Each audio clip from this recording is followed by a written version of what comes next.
dengan NIM 2301040026 yang akan menjadi moderator dan perkenalkan rekan saya Rizka Dian Safitri dengan NIM 2301040017 sebagai presenter.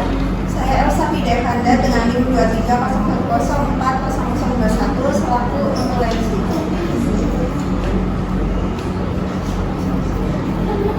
Pengertian pragmatik. Pragmatik adalah ilmu yang mempelajari kondisi penggunaan bahasa manusia yang pada dasarnya sangat ditentukan oleh konteks yang memadai dan melatar belakangi bahasa itu. Sedangkan Wijana yang mengemukakan bahwa pragmatik adalah cabang ilmu bahasa yang mempelajari struktur bahasa secara eksternal, yaitu bagaimana satuan kebahasaan itu digunakan di dalam komunikasi. Jadi dapat disimpulkan bahwa pengertian pragmatik adalah ilmu yang mempelajari tentang bahasa yang dipakai dalam komunikasi sehari-hari. Pengertian deksis. Derajat Sudharma mengemukakan bahwa deksis adalah lokasi dan identifikasi orang, objek, peristiwa, proses atau kegiatan yang sedang dibicarakan atau yang sedang diatur dalam hubungan dengan dimensi ruang dan waktunya pada saat ditentukan oleh pembicara atau yang sedang diajak bicara.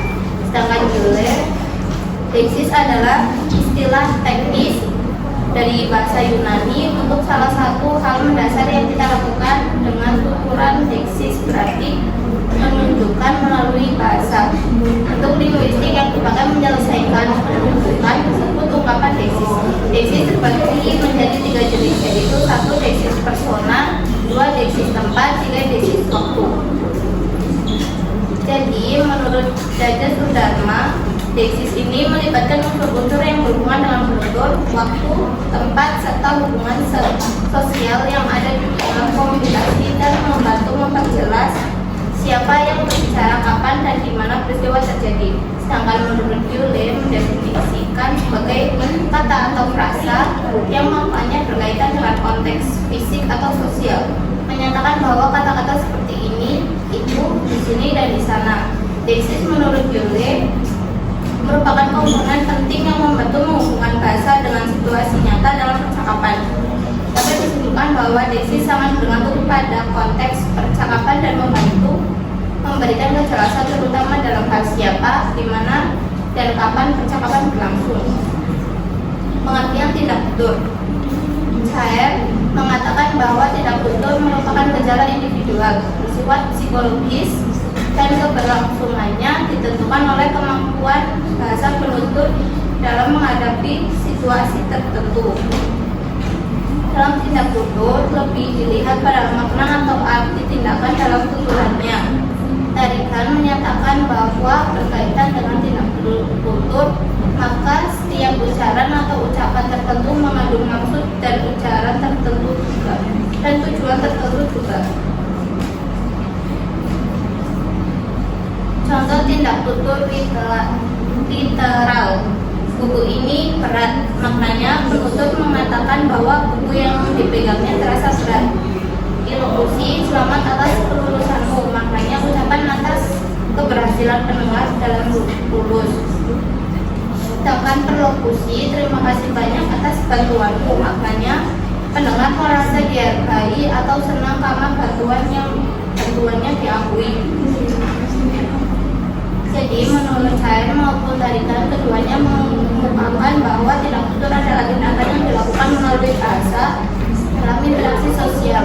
Mereka membagi tindak tutur menjadi 3 bagian utama, yaitu tindak lokusi atau ucapan literal, tindak lokusi maksud penutur, dan tindak lokusi efek atau pengaruh terhadap pendengar. Dalam komunikasi, setiap ucapan yang diucapkan memiliki maksud tertentu dan seringkali diarahkan untuk mencapai efek atau reaksi tertentu dari pendengar. Tindak tutur menghubungkan aspek linguistik dengan konteks sosial dan pragmatis, sehingga memungkinkan bahasa menjadi alat untuk melakukan tindakan. Pengertian implikatur.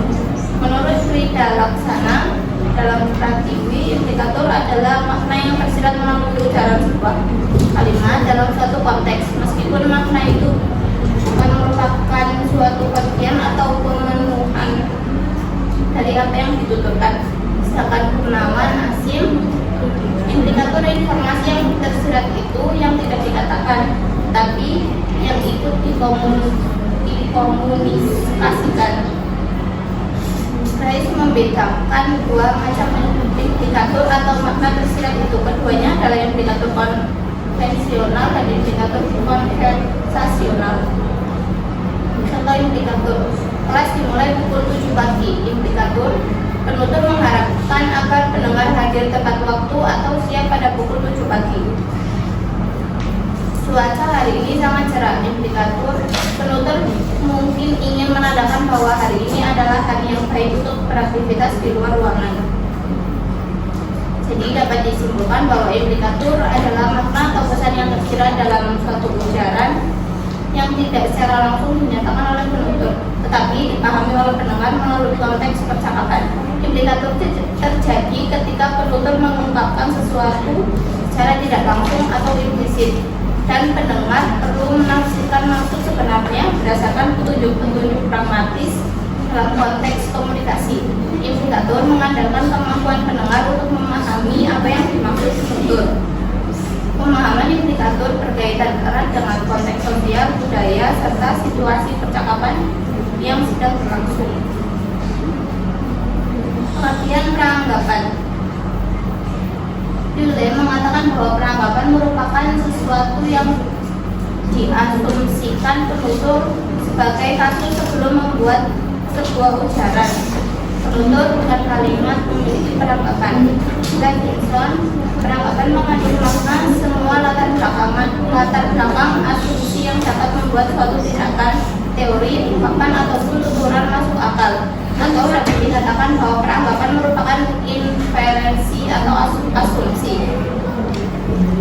Nabokov memberikan pengertian peranggapan sebagai dasar atau penyimpulan dasar mengenai konteks dan situasi berbahasa. Menggunakan bahasa yang membuat bentuk bahasa, kalimat atau ungkapan mempunyai makna bagi pendengar atau penerima bahasa itu sebaliknya. Membantu pembicara menentukan bentuk-bentuk bahasa yang dapat dipakainya untuk mengungkapkan makna atau pesan yang dimaksud. Jadi dapat disimpulkan bahwa peranggapan adalah aspek penting dalam komunikasi yang melibatkan asumsi dasar yang dipahami oleh penutur dan pendengar, yang memungkinkan komunikasi berlangsung lebih efektif tanpa perlu mengungkapkan semua informasi secara jelas dan terperinci, sehingga tidak meninggalkan ruang untuk penafsiran yang berbeda. Pengertian strategi tutur. Hewlett George, strategi bertutur adalah cara seseorang dalam menyampaikan suatu tuturan yang harus disesuaikan baik dari segi kepada siapa, mana, tentang apa, sehingga dalam tuturan tersebut tidak mendapat keterancaman muka, baik segi penutur maupun mitra tutur. Brown dan Levinson merujuk pada cara berbicara yang digunakan seseorang untuk mencapai tujuan komunikatifnya dengan memperhatikan kepolosan dan menjaga wajah kiri serta menghindari konflik sosial dalam interaksi verbal. Jadi dapat disimpulkan bahwa strategi tutur adalah pendekatan yang digunakan dalam komunikasi untuk mencapai tujuan tertentu dengan mempertimbangkan konteks, hubungan sosial, dan efek pesan terhadap pendengar. Strategi ini mencakup berbagai teknik untuk memastikan komunikasi yang efektif dan menjaga hubungan sosial. Terima kasih. Baik, apakah ada yang ingin bertanya?